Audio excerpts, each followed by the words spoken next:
Hello and welcome back. Today I'm talking about the bike that I raced last year in 2020 with MotoAmerica, which is a 2015 Yamaha R6.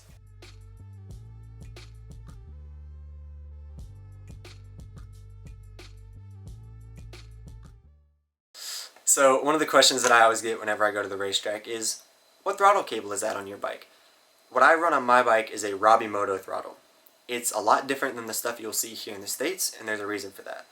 One of the things that I always run into trouble with here is the way the throttle cables route is always slightly off, where we had to get extra long cables made for it to fit properly.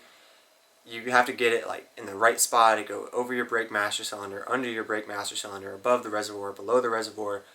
Do you ride it underneath or over the top? There's a lot of headache. With this, you don't have to worry about any of that. What these do is they actually have the throttle cables going out in the front, so then I'm able to route them over top of my brake master cylinder, so then I don't have to worry about routing it. And then with a race bike especially, you have other stuff going on.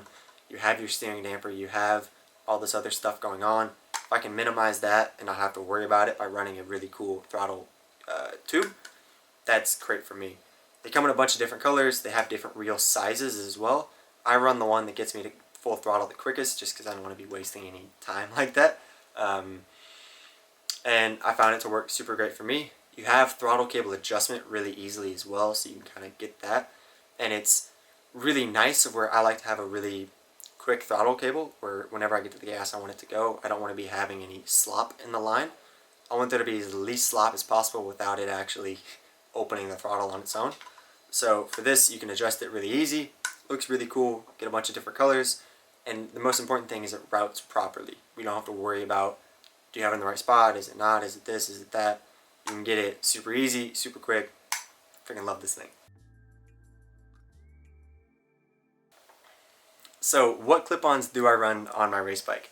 I run Zeta clip-ons. They're from Japan, they're really well machined, but the main reason why I run them is because they are clamshell.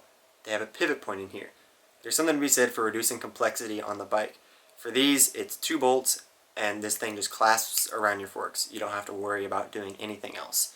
There's some other clip-ons out there that have a lot more work in order to just change a simple clip-on. You have to drop your whole forks. I don't really want to have to do that. These, like I said, it's 2 bolts and it's on or off. I run the forward mounting ones, so I'm 6'1". I need a bit of room on the bike, so they're really nice. They also make tandem ones, but I don't really need them. I get mine from Gear, and I get the 50mm diameter and the 9-degree angle. So the rear sets that I ran in 2020 were Evoltech rear sets. They're super nice and they're super durable. And that's the biggest thing for me, is I don't want to be running these really cheap rear sets that every time you crash you have to buy a new one. These, one time in 2017, there was an accident and my bike got sent to the moon. Destroyed the subframe, swing arm, exhaust, gone. Rear sets were still there. So I don't want to be running a super cheap set of foot pegs, because this past year I had a friend of mine crash in this really slow corner and the rear set just destroyed itself. So automatically he had to come back into the pits, they had to replace it and then go back out, and you've lost how much time. I get these, they're really nice, they're really simple, they're really durable, and that's the biggest thing. I get them from Superbike Unlimited and love them. So the grips that I run on my race bike are Domino MotoGP grips, and there are 2 reasons for that. Number 1, the naming is fantastic. Plus, they're run on MotoGP bikes too. Second of all, the most important thing is they're super simple to put on. All it requires is rubbing alcohol. There is no grip glue. There is no making a mess. It evaporates away. You have no problems. I get them from Gear's website and just order them from there. I've tried other grips from Gear, and I just personally didn't like them. I like the way that this feels in the hand and how it looks. Plus, again, they're super simple to put on. You don't have to worry about doing anything wrong. It's just rubbing alcohol. I safety wire it, call it a day, move on to more important things. So finally, in my list of controls for my 2020 R6 is electronic switches. I just run these super simple, super cheap $20 switches from Gear. They're more than adequate for me on my old bike. All I need is an on-off switch, a map switch for the fueling map, and then a pit lane limiter switch. And all those are just simple on off or 1 or 2.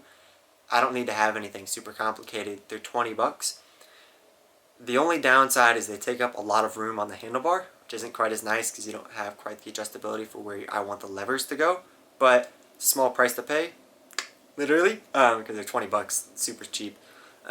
My dad, luckily enough, is an electrician, so he makes the plug end for me, and I found these to be super simple. Don't need to go complicated if I don't have to.